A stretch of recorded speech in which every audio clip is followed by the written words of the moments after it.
doesn't get lost in there. So now I'm removing this bolt that holds the rear cam chain guide, and when the bolt comes out, the rear guide comes out, and then the front one doesn't have a bolt, but it just pulls right out. So the bolt comes out and the guide comes out the top. Maybe. Okay, let's take the front one out first. Okay, there's the front one, and here's the back one. Okay. Now we can remove the cam chain.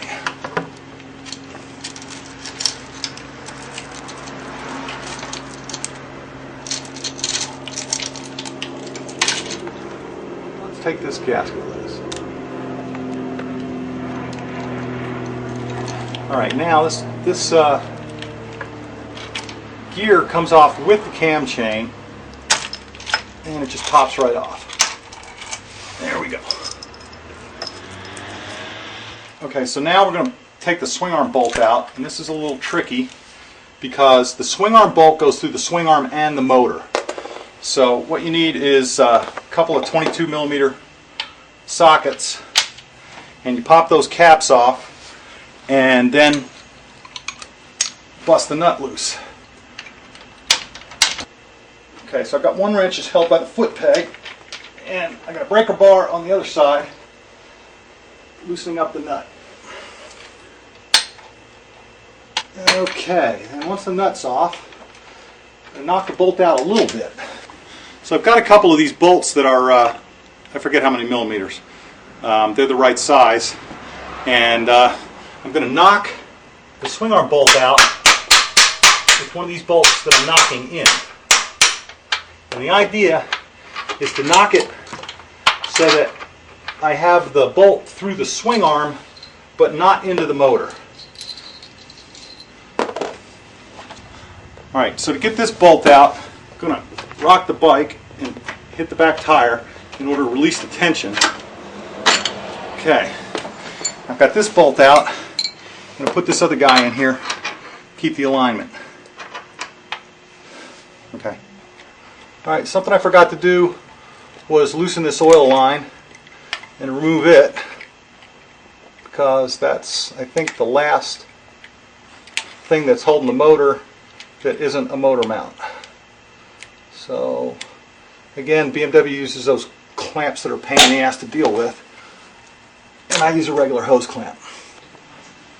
I put a piece of plastic tubing over this section of the oil line because I've got the factory crash bars, and there's a bolt head on the factory crash bar which will eat a hole in the oil line if you don't protect it. So you can see where it's rubbing on the Tygon tubing, but rubbing on tubing is not going to cause me an oil leak. Alright, the next thing we're going to do is loosen the top motor mount bolt.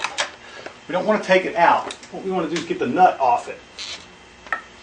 So takes an 8 millimeter Allen and a 17 millimeter socket to get this guy out. But once we get the nut and the washer off it, we're going to leave the bolt in there because the motor is going to hang by this top mount after we get everything else out. Right, then we're going to get the other bottom mount.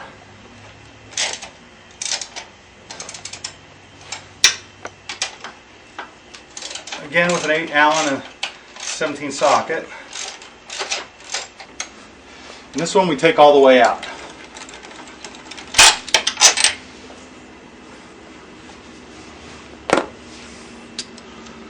And then there are 1, 2, 3, 4 bolts to get loose, and this section of the frame will drop out, and then the only thing holding the motor will be the top mount. So this is the last bolt to come out, and when this bolt comes out, the crash bar falls out of the way. Alright, and the frame comes off. There's a clip over here for one of these hoses. Plastic clip that you just pop open with a screwdriver, and now the frame's free. Alright, after the frame cradle's out, there's one more motor mount bolt that's kind of below the swing arm. And I'm taking that out now.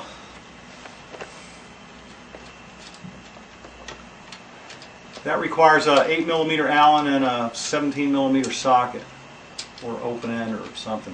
Still take the countershaft sprocket off. So there's the countershaft sprocket. Okay, now the motor is free except for the top bolt. So I slide it out of the swing arm and take the weight off it and slip the top bolt out. Alright, now I've got the motor and got to turn it just right and drop it out. Okay, there. In order to split the cases, we've got to take the alternator off because there's some case bolts behind it. So to do that, we're just going to pop all these bolts loose and take them out. Alright, the alternator is a permanent magnet alternator, so this cover is held on with by magnetism, so it doesn't want to pull off real easily. So what we want to do is pry it gently and scotch it.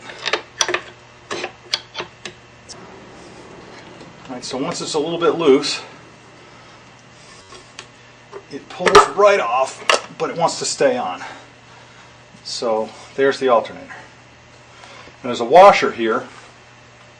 This washer is for one of the starter gears. This washer is going to go on that shaft, but we're going to take that stuff out. So to take the alternator off, we've got the crank stop bolt in, and we've got this 30mm socket, and I broke this loose before we started the video, and this nut is held on with a lock washer as well as Loctite. So this nut comes off, and there's the end of the crankshaft. Now we've got this special tool. This is really the only special tool you need. This is the BMW alternator rotor puller, and I think it also works on some different Japanese bikes. It's a car tool number 125510. So the way it works is you back the puller bolt out and you screw it on the alternator. Back the puller bolt out some more. Screw it on the alternator.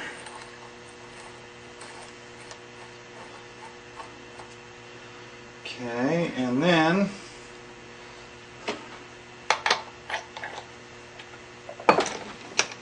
that's all there is to it. Now the alternator rotor is loose.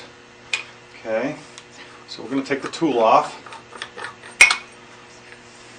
Alright, and now we're going to deal with the starter gears. So you want to make sure, it's like everything has to come off at the same time. The alternator has a Sprague clutch, and this is what enables the starter to spin the crank, but the crank doesn't spin the starter. And then these guys all come off pretty much at once, since there's gears behind the gears. And you want to make sure that you have all your spacers and washers and things carefully laid out so you get it back on there right. Alright, there are 8 bolts that hold the cylinder on, so the first thing that we do is take the 2 bottom ones for the cam chain tower.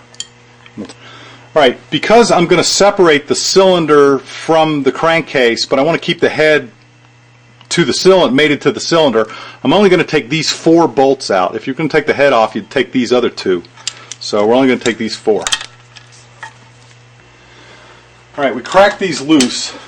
You don't want to just unbolt them. You want to take them loose in stages. You want to loosen them up a bit at a time. Alright, now they're loose and I can just take them out. Right, the reason that we're not taking the head loose from the cylinder is that the gasket, the head gasket, is very expensive. It's like $50, and it's not necessary to break this loose. So we don't want to mix up the valve, the buckets, and the shims. So what we're going to do is put them in labeled bags. So this is This is the left exhaust. And a bag labeled, oops, LN, wrong bag. Bag labeled LX, so that's for the left exhaust.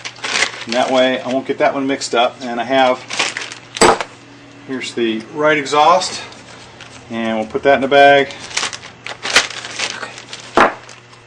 Alright, so now the cylinder's loose. So we can get the cylinder separated from the crankcase. But what we want to do is lift it up just a little bit.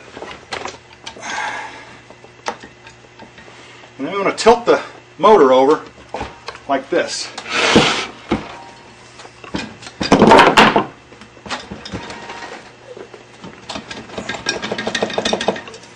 Pull the cylinder away.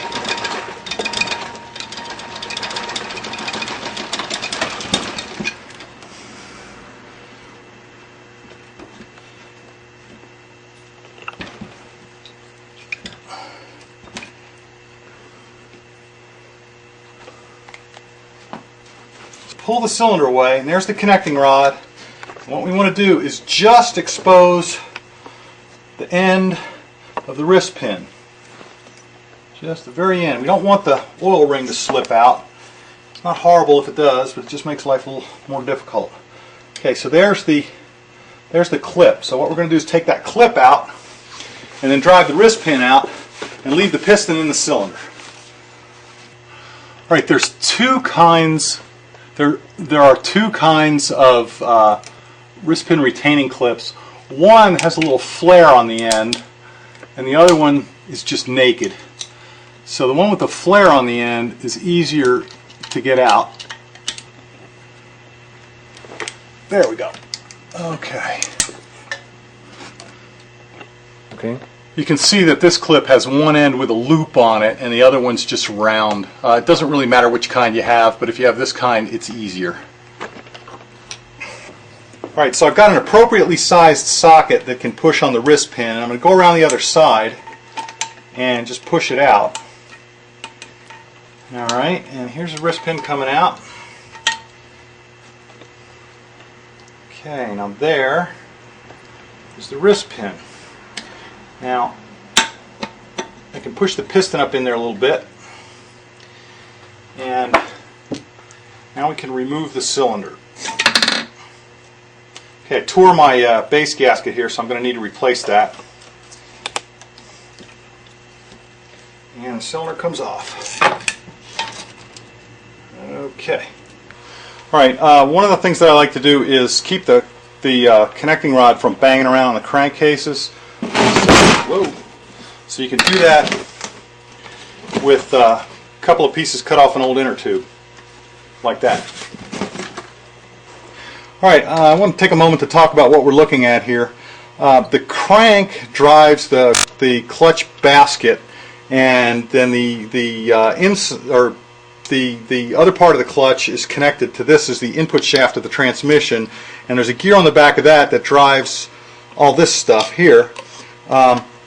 This is an oil pump and this is an oil pump, and these are held on with snap rings, and when you pull the gear off, the gear just pulls right off, and then you can get to the screws behind there. But we don't have to take the oil pumps out today, so I'm not going to disturb any of this. Okay, the crankcase itself is held together with a lot of bolts, and we have to take all of them out. Here's one, here's one, here's one, here's one, here's one, here's one, here's one, here's one, here's one, there, there, there, there, and there. So when we get all these out, then we can split the crankcase. Be sure you get this one, because this one's kind of hard to see and it's not in the line with the rest of them. So this one is the one that's easy to forget. Okay, we've got all the bolts out, so we can split the cases. Now what happens is,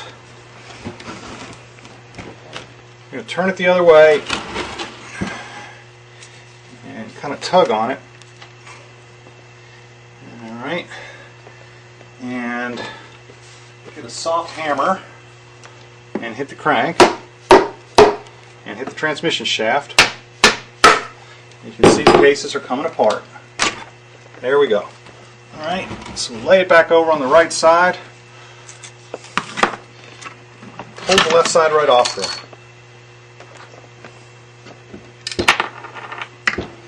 Okay, and we got to get all the shims that fell out.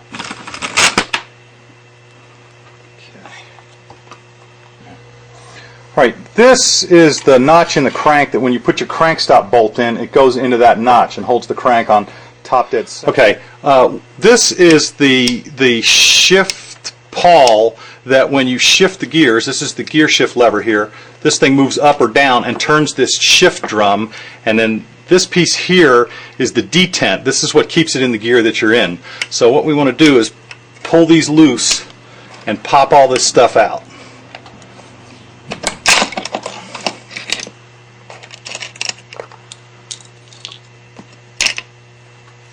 Okay. All right. To remove the transmission, there's two shafts here that you can just pull out with your fingers, and these hold the shift forks.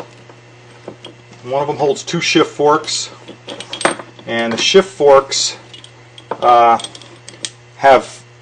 tips on them that run in the shift drum. So we pull the other one out, and then we can pull the shift drum out. And there's the shift drum. So you can see how the shift drum makes these forks go up and down, and that's what makes the transmission shift gears. Okay. The neutral switch on the bottom of the shift drum, there's this phenolic or Bakelite whatever piece here, and there's one little metal little metal rivet head there or something, and this is the neutral switch. So when this thing makes contact with that, that's what makes your neutral light light up. So we're going to take the transmission out. This is the input shaft and this is the counter shaft, and so with a rubber mallet you can just tap on the counter shaft and pull on the input shaft.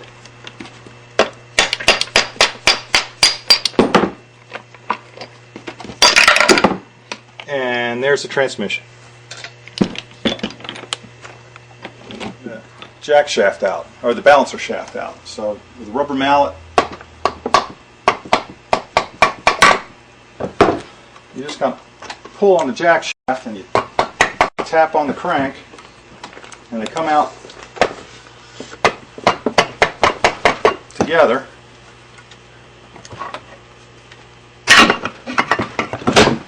Okay.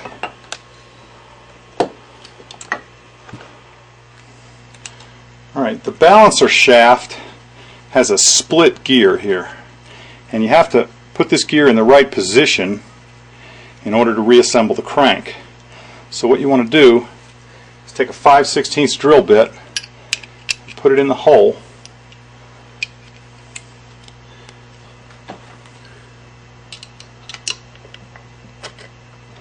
Okay, so with the drill bit in there, the gear is lined up. Now we want to take a touch of oil, put it on the bearing surface, take another touch of oil, put it on the internal bearing. Okay, now we need to pay attention to the timing marks while we put the crank in. Okay, the crank has a mark.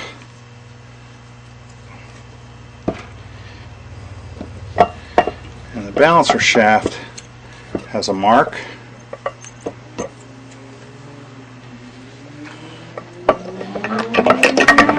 And all the marks need to line up.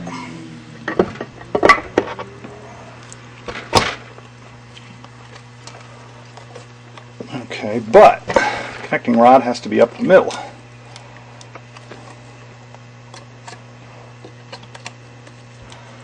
Okay, and now you can see that the crank is lined up with the tab on the with the mark on the inside of the crankcase, and the balancer shaft is lined up, so everything's in there, and then you just pull out the drill bit.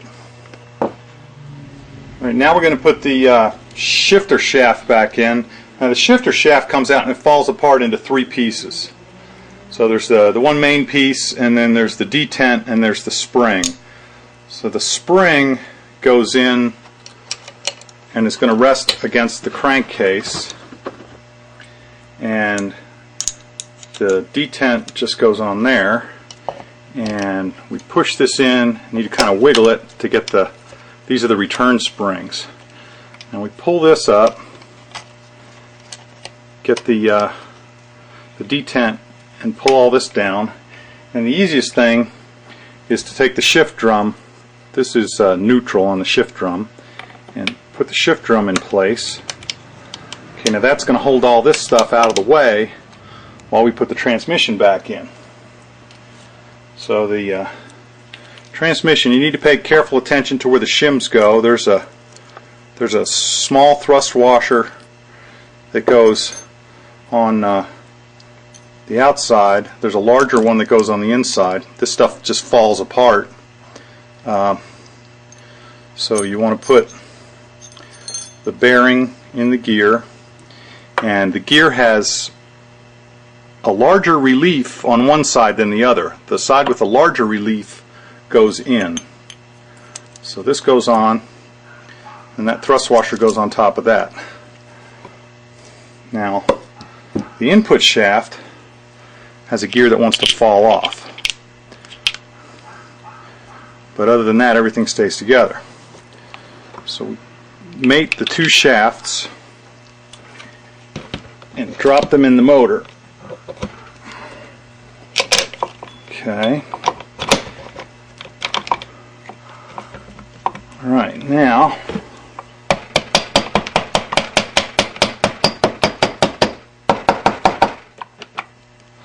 don't be surprised if they don't turn around, because it's in a couple of gears at the same time.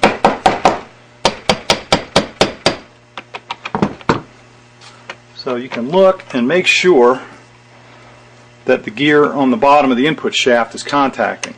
Now it's a good idea to pull the shift drum out so you can feel that gear. Make sure that it's seated well. Okay. Alright. Now with the drum out, we're going to put the shift forks back in. Put this shift fork back in, that's one of them, and then the other one, put the bottom one in first. Make sure that you get it in the groove on the gear that it operates. And then that other one. So with the shift forks in, we can rotate them out of the way. Pull the pawl and the detent down, and put the shift drum back in. Okay. Then the shift forks run on these shafts that just drop in. Now we need to make sure that the shift forks are positioned properly in the drum before we try to fit the shaft in. Now it looks like the input shaft is not in far enough.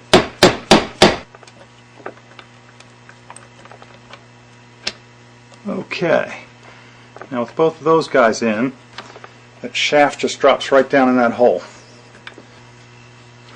Alright, and the other shaft goes in. Put the heel of the shift fork in the middle groove on this side, and there we go, and then the shaft drops into the hole. Okay. Alright, now it should spin because it is in neutral. Okay, it might be a good time to work the transmission and see if it works properly. So, first thing we'll do is try first gear. Okay, that's first gear, and then there's neutral. You can feel the output shaft is not spinning. Okay, there's second gear.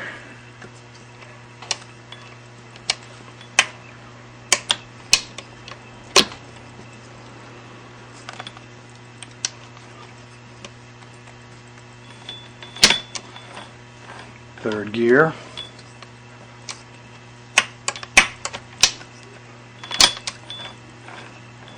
Fourth gear.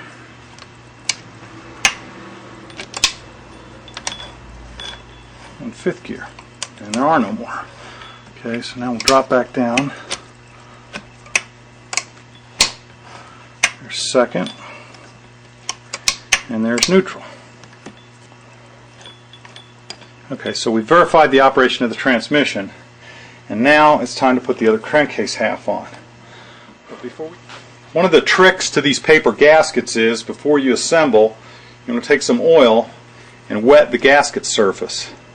If you wet both sides of the gasket surface when you install the new gasket, then it won't stick to either half. In this case, when I disassembled it, it was stuck to one half, so I'm just going to wet the gasket that's exposed.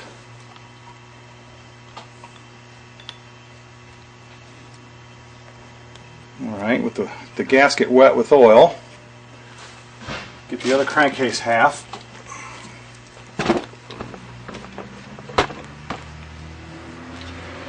And line everything up, lower it on there.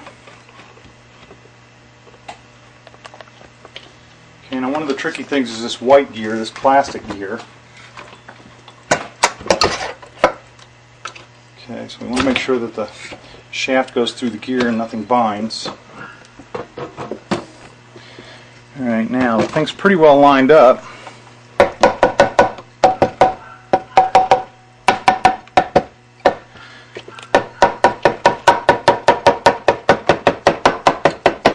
Alright, and we want to look at the surface and make sure everything's mated.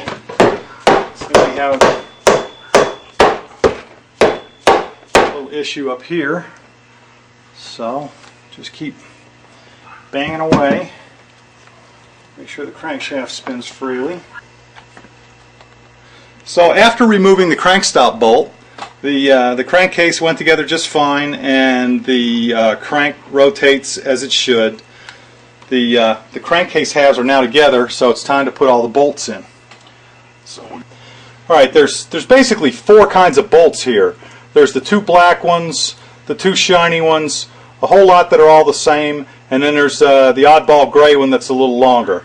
The two black ones go into the inside the oil filter, and what you want to do is install all the bolts, but don't tighten anything. As soon as you feel any resistance, you want to stop turning them. So we put the two black ones inside the oil filter, and then the two shiny metal ones are the ones that go behind the starter here. Alright, and after we get these guys in, we'll put all the other ones in, and there'll be one that either comes up short or comes up long, and we'll figure out where that last bolt goes by the process of elimination.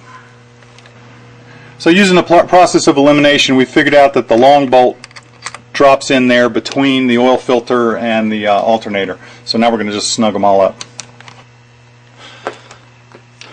Okay, with all the bolts in and just lightly snugged down, we're going to torque them all. They're supposed to be torqued to 10 Newton meters, and it's not a good idea to tighten them all in order, so what I'm doing is going around skipping one, and then I'll go around again and skip the other one. Right, with the crank halves bolted together, you can look into the hole and you can see the groove in the crank. Alright, you can see the hole in the crank, the slot in the crank going by where the crankstop bolt goes. So we're just going to line it up and then put the crankstop bolt in. After cleaning the mating surface for the cylinder base, I'm going to take a new base gasket here and oil it up so that it doesn't stick and tear next time the thing is disassembled, hopefully.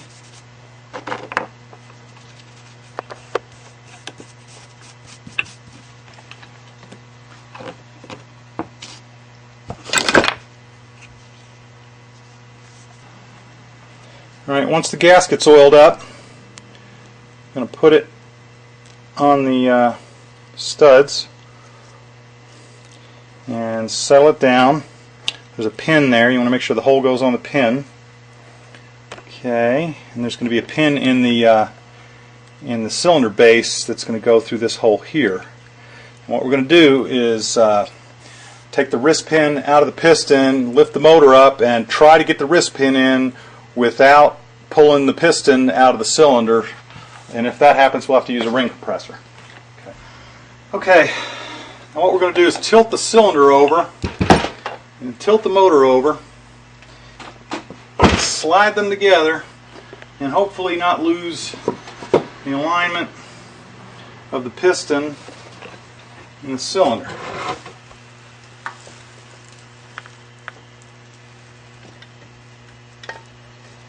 Okay, we need to pick up the connecting rod. Ooh.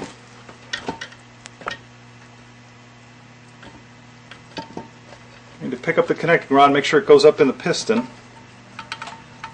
Just ease them together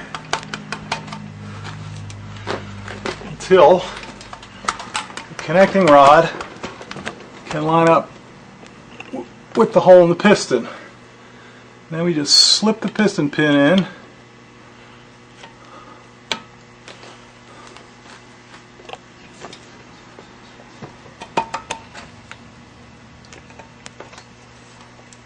Until it seats home, and then we just push the piston in till it hits the circlip on the other side. Now we're going to install the circlip, which is always kind of tricky. Circlip goes in the slot in the piston, and there's two open ends and the one closed end. And there's a lot of theories on how to get these in here. Some people say you start with one end and work it around. Some people say you put the closed end in first, work toward the two open ends. Just get it in there however you can. Okay. Okay, and now with the pin in, just seat the cylinder. And it's a good idea to have one of the spark plugs out while you're doing this. Okay, and there. Now the cylinder's home. So what we're going to do is we're going to put the four stud nuts back in and put the two tower bolts back in, and that'll just attach the Alright, so we got these two bolts that go in here, and we're just going to put them in a little bit, not torque them down yet. Then we put the stud nuts on. That's a 15 millimeter. And we're just going to put them on finger tight to start with.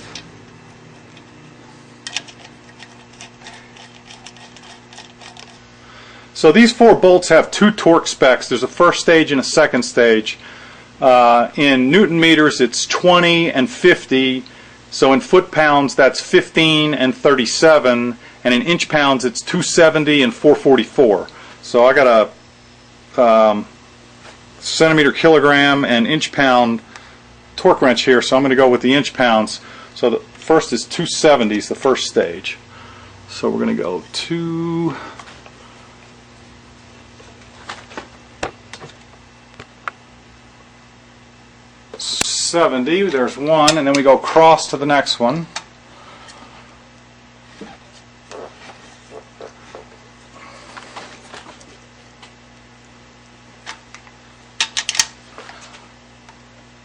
$270, and then we'll get the next one.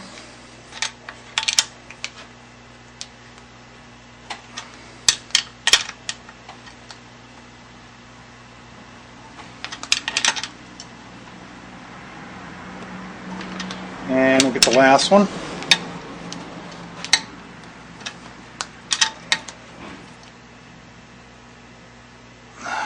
Okay, now we go to 444 and we start over again.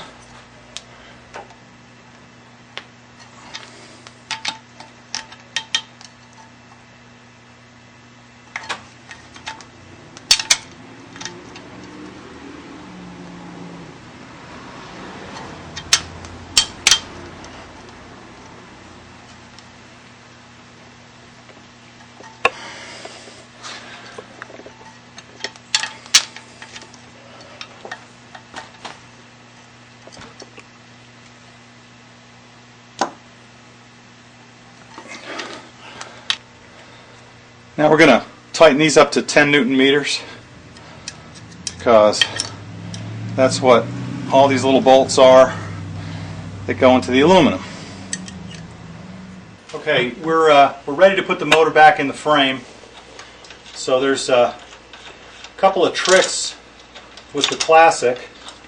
The first thing we want to do is you need to have 14 millimeter bolts holding the swing arm, because 14 millimeter is what size the swing arm bolt is, and if you've got them, then the motor will rock right in there. But what we're going to do is, this is the top motor mount and it's hanging loose, so I'm going to pick the motor up and get it lined up and shove this bolt through, and then the motor can just hang, and I'll tighten that up and then put the swing arm bolt in. So here we go.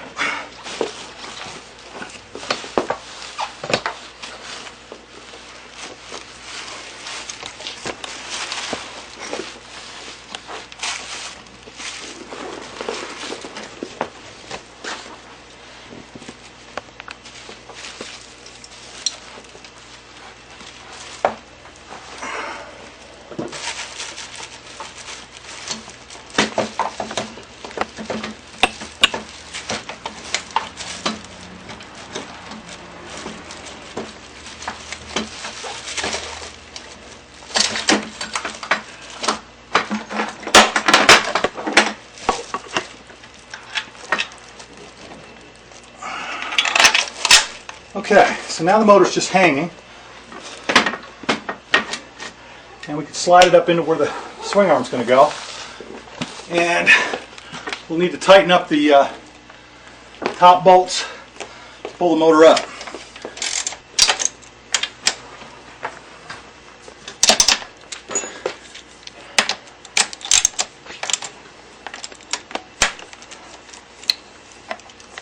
Okay, the top mount is tight.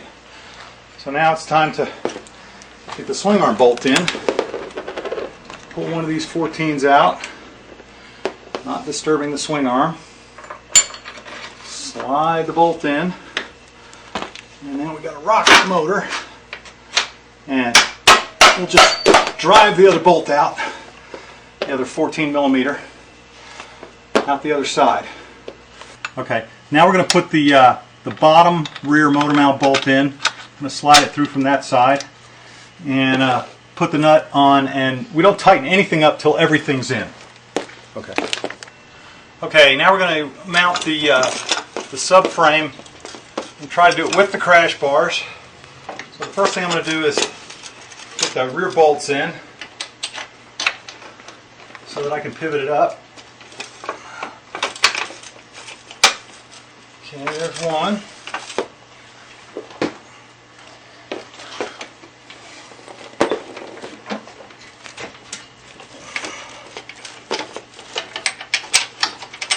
Okay, there's the other one. I'm going to slap the nuts on them so that they don't fall out.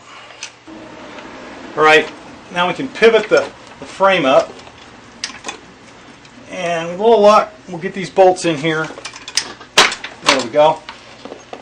Put the top one in. When you put these two in, they've got to go through the oil return mount. All right, and now we've got to do the ones with the crash bars, which are a little tricky. So I'll put these nuts on to make sure nothing falls out.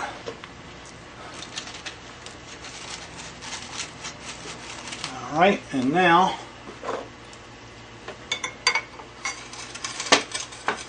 go on the other side. So with the bolts through, I can put this other crash bar back on and push the bolt all the way through and get the nut on it to hold the crash bar in place.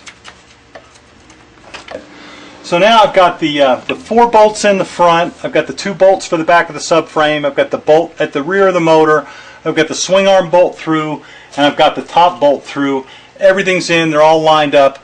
So I'm going to go ahead and tighten everything except for the top mount, because I have to take the plate back out in order to get the carbs in.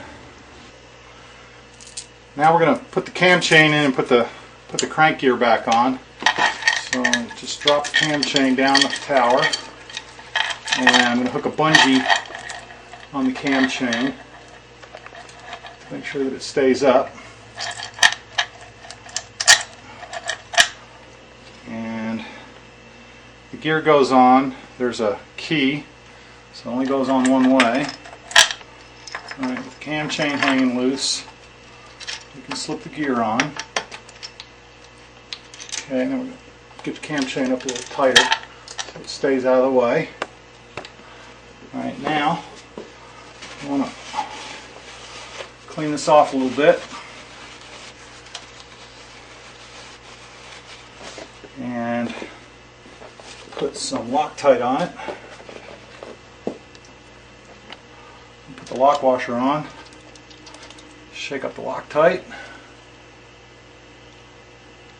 Put a few drops on there. And put the nut on.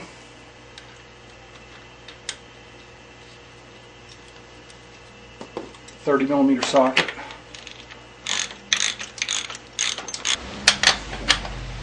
And we torque it to the proper torque spec, which is real darn tight.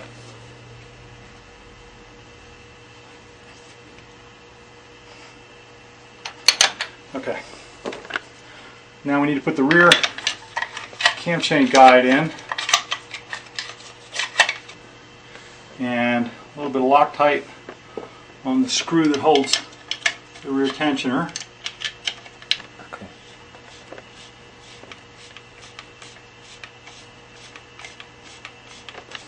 Alright, now we're going to, before we put the clutch in, hook up a few oil lines, because it's easier to get at them without the clutch in place.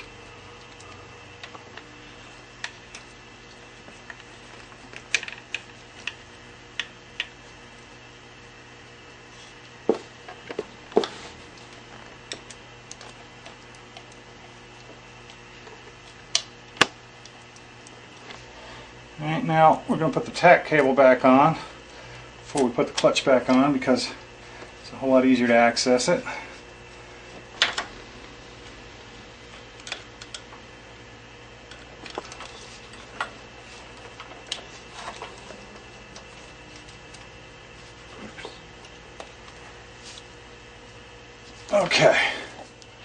Okay, now it's time to put the clutch basket on.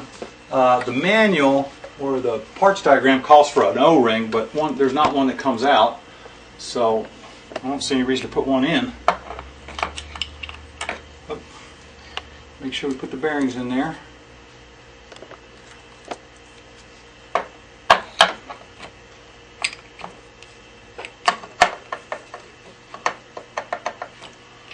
Okay, so we've got an issue with the gears here, so we have to spin the gears a little bit. There we go. Okay. Alright. Before tightening the clutch basket, the basket is locked to the crank, but the shaft goes through the transmission, so we've got to put the sprocket back on so that we can use the rear brake to hold the output shaft. We'll put it in gear and step on the rear brake to torque this nut. So let's put the sprocket back on. Okay, now the basket goes on. Then the tab washer goes on. It's got 2 tabs, you can reuse it one time. Alright, and then we take a little bit of Loctite, put it on the threads.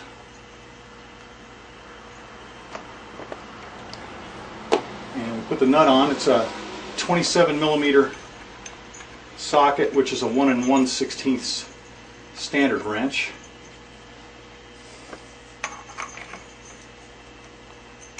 Okay, and now we can use the rear brake to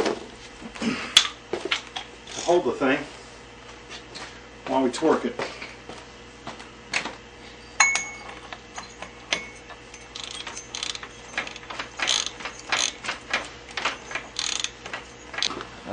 Alright, and if you've got one of these handy clutch tools, you can use that to hold it while you torque it. Alright, so we're going to bend the tab on the washer.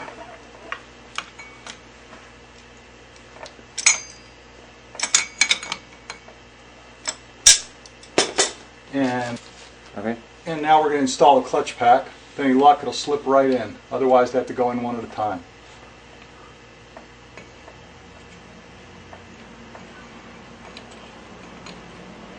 Yep, one at a time. Alright, and the last plate doesn't go with the others. It goes in these other tabs here. And then the basket goes on. And then we put the springs in and the bolts. And the bolts all get a dab of Loctite. Okay, now it's time to put the gasket on. Before we put the gasket on, we're going to make sure it's nice and oily so that it doesn't stick. This gasket's been used before and it came off nicely, so it's not going to require very much oil. Something else we want to put oil on is the shaft here, where it goes through the seal. Put a little dab of oil in the seal too. And once the gasket's got some oil on it, we'll figure out which way it goes and put it on. Alright, now with the gasket in place, we need to hold that rack. When you look at the inside of the cover, you can see this is at a slight angle. So this rack's going to need to be about like that, so that it matches up with the gear inside. And this one seems to be staying in place. If it doesn't stay, you just take a blob of grease and stick it on there. It's not going to hurt anything. It's a wet clutch. Alright, I've got the gasket in place, and I took a couple of wooden matches and put them in some of the holes to hold the gasket up, and put a blob of grease on the rack to hold it in what I think is the right position. And now I'm going to try to feed the cover on. Let's see if it goes.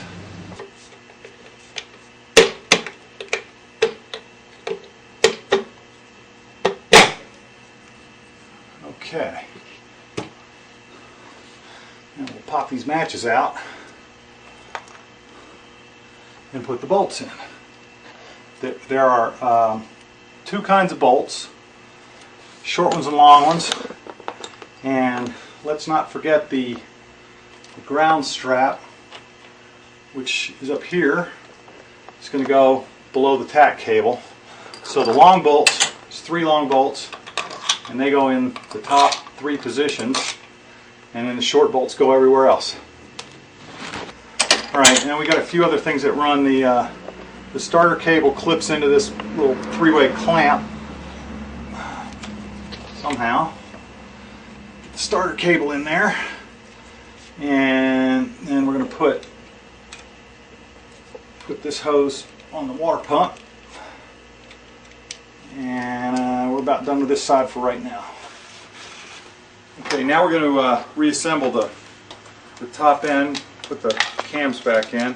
First we're going to put the other slider back in. Alright, we've got the bags labeled. This one's left intake. I'm going to put the buckets and the shims in. And the next one's right intake.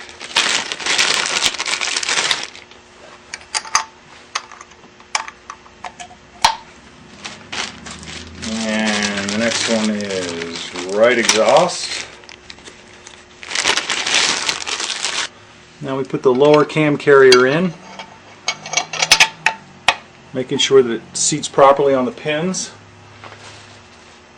And we're going to put the 2 cams in, and we want to try to get the lines lined up and have it on the cam chain. So this will probably require some readjustment, so we'll just get it in just to start with. Okay, they're both in, but the lines are not in the right place. They need to be parallel with this surface, so they both need to be adjusted. So in order to do that, what we need to do is pick the cam up and rotate it with respect to the chain. So let's try a couple of notches. That was the wrong way.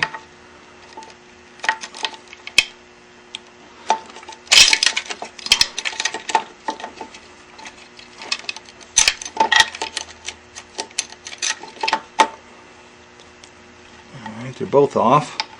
So we'll do the exhaust as well.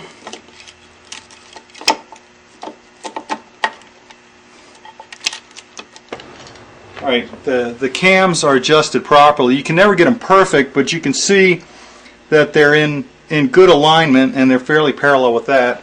So now we put the top cam carrier on. Alright, now before we torque the carrier together, we want to get some Loctite on these bolts and get this thing torqued up, because it is what's going to hold everything in position. The carriers will move around with respect to each other, and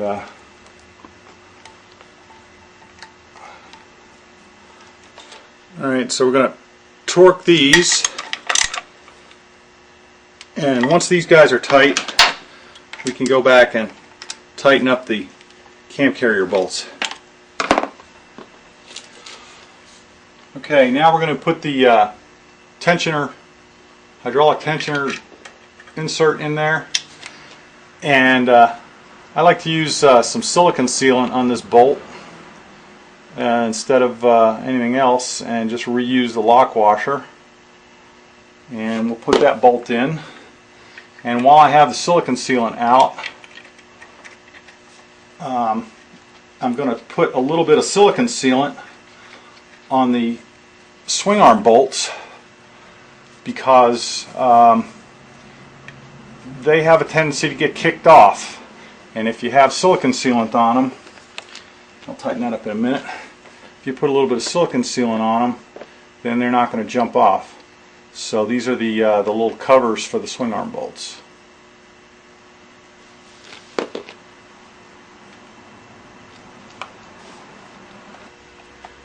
Alright, before I put the valve cover back on, I want to make sure to wet the gasket with oil so that it can slip around. I've got 43,000 miles on this motor, and this is the original valve cover gasket.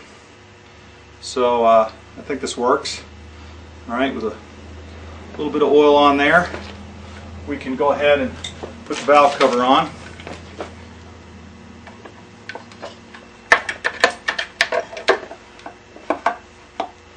And then we put all the bolts in.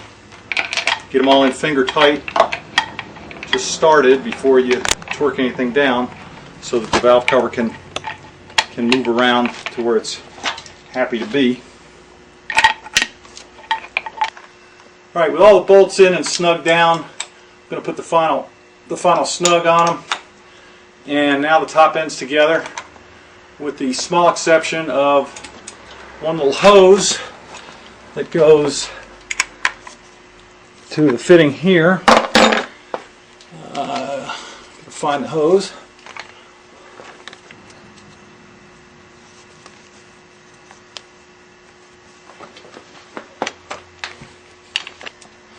Alright, we've got a few wires to take care of. That's the neutral indicator, there's the oil pressure. So I want to get these routed where they're going to go, and pull the crank position sensor over and get it routed up. And then after we get the alternator in, we can tie wrap all this stuff together. Okay. Okay. All right. Now we're getting to the point where we're going to start hooking up a few wires. There's a connector for the temperature sensor. I've got a temperature gauge, and then here's the fan connector. And we're not going to put the spark plug back in yet, because we're going to need to spin the motor to get oil pressure before we do that. Here's the oil pressure sensor with its little booty, and that's the ignition trigger. And then this wire here goes to the neutral light sensor, and this gets wadded back in here very carefully, and we'll tie wrap all this in later. Okay, now we got to put the starter gears together. Now this gear is on the back of the alternator rotor, and you can see it spins one way, but it doesn't spin the other way. So what we're going to do is take that off, because it's going to go on here, and then this guy goes on. And then this guy goes on. Whoop, these two have to go on together. So we'll mate those. Slip them on. All right, and the spacer goes on first, and then the washer. Now the starter's not in, and because the starter's not in, we can turn this. And that's critical because this thing's keyed. And in order to get this on the shaft, in order to get that clutch to work, we've got to be able to turn the gear. So one way is going to work, and the other way isn't. But we've got to have it lined up on the key. There we go.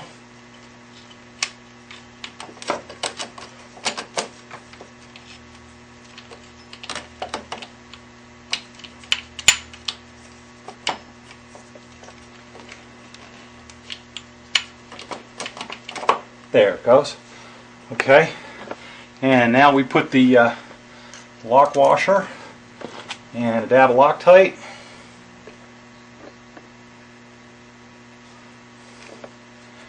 And the nut.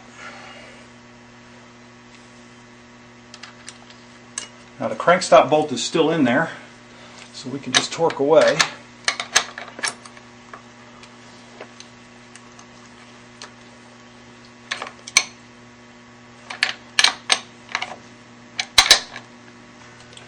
Alright, we're putting a little bit of oil on the gasket before we put it back together. Make it easy to take apart next time. Won't have to buy another gasket. And the alternator cover is going to get sucked on by the magnet. Okay, we want to make sure that the gasket is seated all the way around, sticking out a little bit.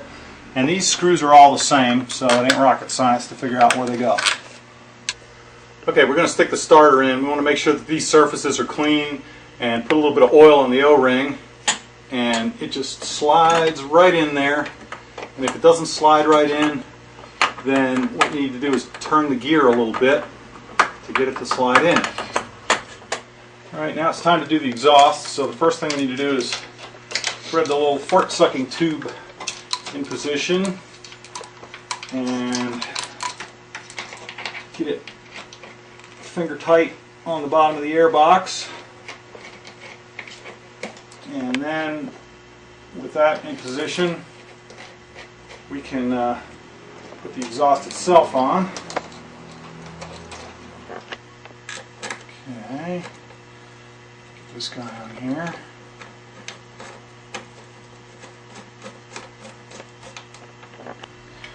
And we're going to slip the exhaust in. And we have to get it in the head at the same time it goes into the pipe to the muffler. And then this little guy goes up over the studs. And we put the nuts on finger tight. Or lose them. Put the nuts on finger tight. And then we hook up the other end of the little fart sucking tube.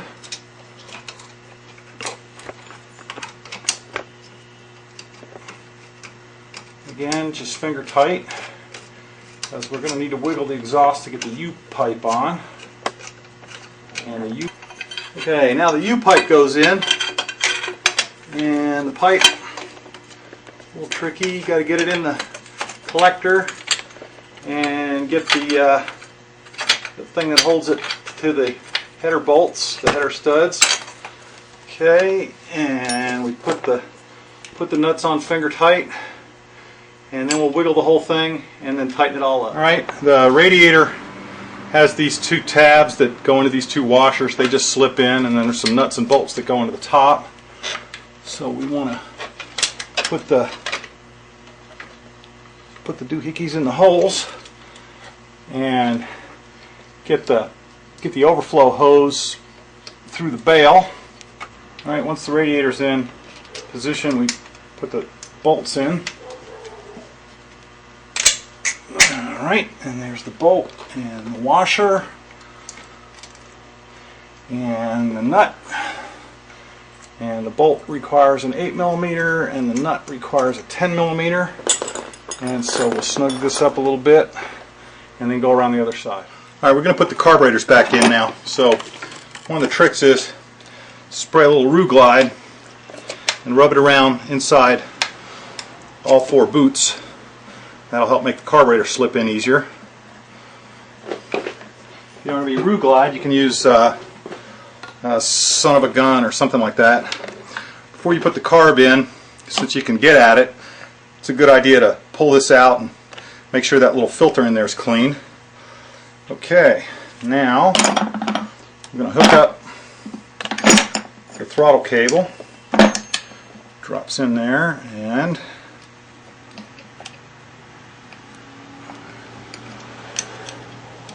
goes there and then drops in there. Okay, that's working. And we'll put the choke cable in. It just plugs in. There's a plastic nut that has a 13mm wrench, but you don't want to get it cross-threaded because it is a plastic nut. So we'll tighten it up by hand. Alright, now we're going to put the carburetors back in. So I want to feed the fuel line through and kind of wrestle them into place. Pull some cables out of the way. And the idea is to keep the bales on the rubber and just push the carburetors down in there. Alright, I'm going to use the tire iron to get the airbox boots up over the ends of the carburetor.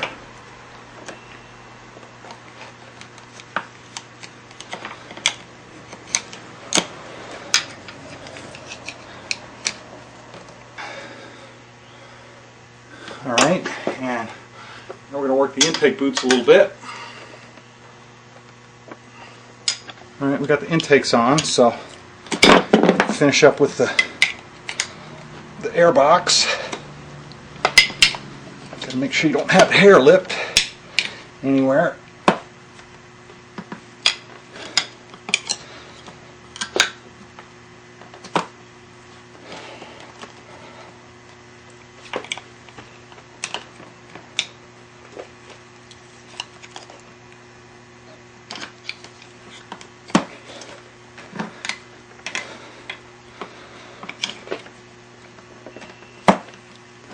Alright, then we're going to go around and make sure that they're set all the way around. Base, we tighten up the 4 clamps, and the hose that goes to the canister goes to the back connection on the side of the carburetor. I don't think you can see it from that angle. And the other hose, that goes to the airbox, goes to the front connection. So there's these 2 here. Make sure you don't get those crossed up, or you may have trouble. My canister fell off, so I keep the stub of the hose on, and it just sits back here. I've got a bolt in there with a little clamp on it. So once we get these things tightened up, carbs are done. Now that the carbs are done, I'm going to put the battery back in. I'm going to make sure to put the vent hose on and hook all the stuff up to the positive terminal before I hook the negative terminal up. Alright, you got to remember to plug the ignition pickup and the alternator connector back in, and these guys just kind of tuck down here out of the way. Okay, now it's time to add the oil. I use Castrol Syntec. It's made for cars. It works good. And we don't want to fill it up too fast or it'll overflow, so I'm keeping my eye on the oil tank. The first quart can go in pretty quickly, and it's and you got to leave it sit for a while before you put the second one in. Now it's time to put the coolant in. I've got some 50-50 premix coolant here, and I'm going to fill up the radiator.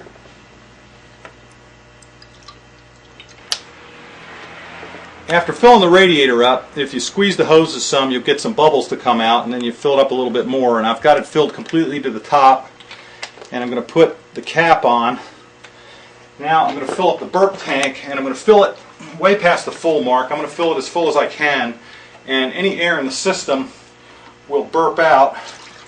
But it's important to check the burp tank after the bike's been through a temperature cycle for the first couple of temperature cycles, just to make sure.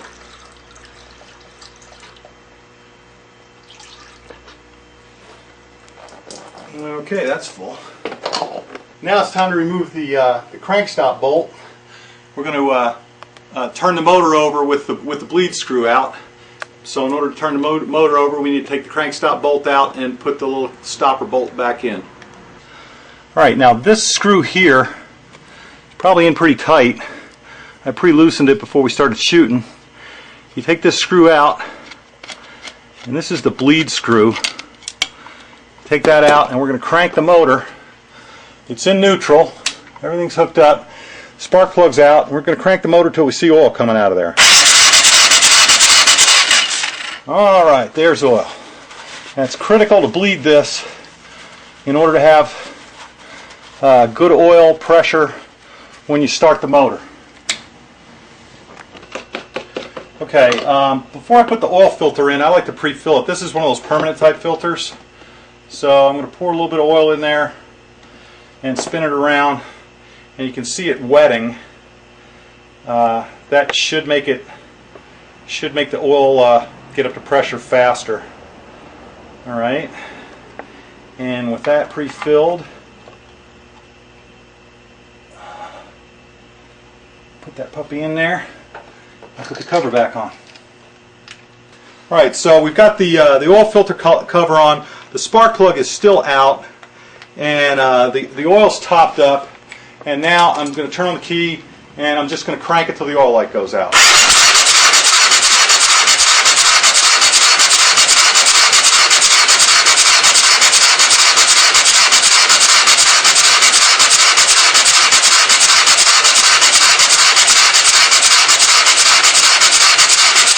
Okay, the oil light's still on. I'm not worried about the starter overheating because there's no compression, so I'm going to crank some more. Alright, now the oil light's out. So with the addition of gasoline, the bike should be ready to run. Okay. So the top motor mount was installed without the tab for the gas tank, and we needed the tab for the gas tank out in order to get the carburetors in. So now I'm going to reinstall this guy.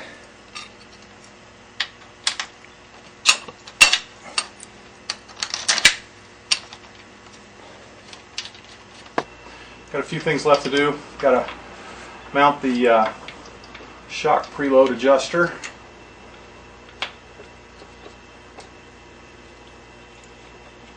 Want to make sure to get the carburetor aisle adjustment on the outside of the shock preload adjuster. Otherwise you won't be able to reach it to adjust the aisle. Put the gear shift lever back on. Take the bolt all the way out. And my line disappeared, so I'll have to probably adjust that later.